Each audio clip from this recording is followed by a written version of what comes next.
कहानी का नाम समझदार तोता और सोने का पिंजरा। बहुत समय पहले की बात है। एक घना और खूबसूरत जंगल था जहाँ हर तरह के पक्षी, जानवर और जीव जंतु रहते थे। उसी जंगल में एक बहुत ही सुंदर और बुद्धिमान तोता रहता था जिसका नाम था चतुर। चतुर अपनी मीठी वाणी और समझदारी के लिए पूरे जंगल में मशहूर था। वह न केवल बोलता था बल्कि ज्ञान की बातें करता था। सभी जानवर उससे सलाह लेने आते थे।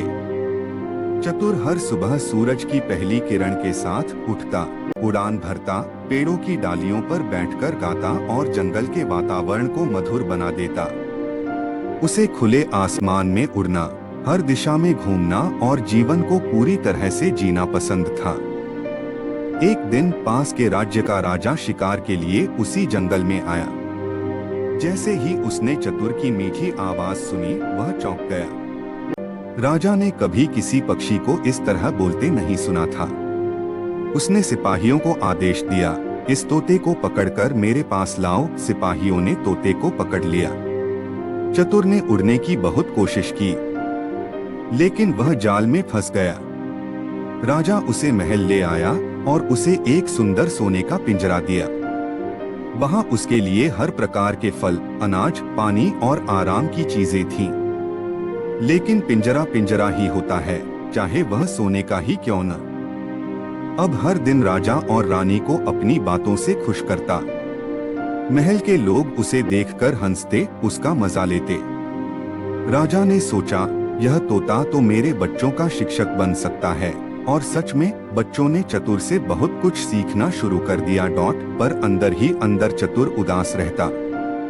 जब सब सो जाते तो वह पिंजरे की सलाखों को देखता और सोचता, मैं उड़ नहीं सकता, न खुले आसमान में जा सकता हूँ, न पेड़ों की डालियों पर झूल सकता हूँ। उसके पास सब कुछ था, स्वादिष्ट खाना, सुरक्षित जगह, प्यार करने वाले लोग, लेकिन वो आजादी नहीं थी जो कभी उसके पास थी। तोते की बुद्धिमानी। एक दिन राजा ने चतुर से पूछा, तुम इतने चुप क्यों रहते हो?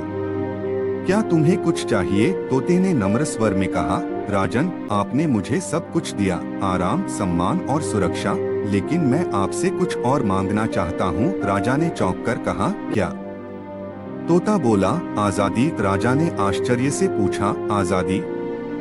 जब तुम्हारे पास सब कुछ है तब भी? तोता मुस्कुराया और बोला, राजा जी, जब कोई पंखों वाला प्राणी पिंजरे में कैद होता है, चाहे वह सोने का ही क्यों न हो, उसकी आत्मा तड़पती है।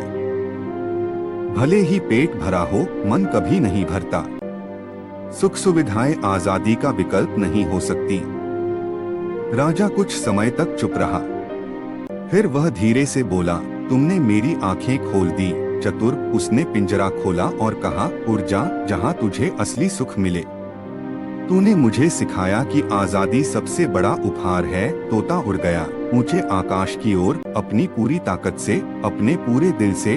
जाते जाते वह बोला, जो इंसान दूसरों को आजादी देता है वही सच्चा राजा होता है। अगर आपको कहानी पसंद आए तो लाइक, शेयर और सब्सक्राइब करना न भूलें।